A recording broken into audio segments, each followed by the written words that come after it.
I'm in Trump Tower, having a little walk around New York. Apparently it's open to the public, so we thought we'd go in and see how the other half live. And just going to do a little soundscape recording here. Got this crazy waterfall, the Long Drop waterfall inside. Down to a little cafe bit. I know not many people sat about, but it's a pretty interesting building. It's got quite a weird sound to it, so I'm going to take a little recording here. Get the application open and capture a little 10-second recording of this, because it is a pretty strange sounding place.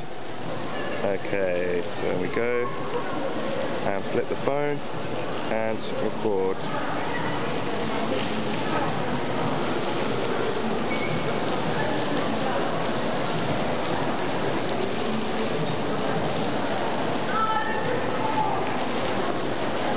Alright, that's done.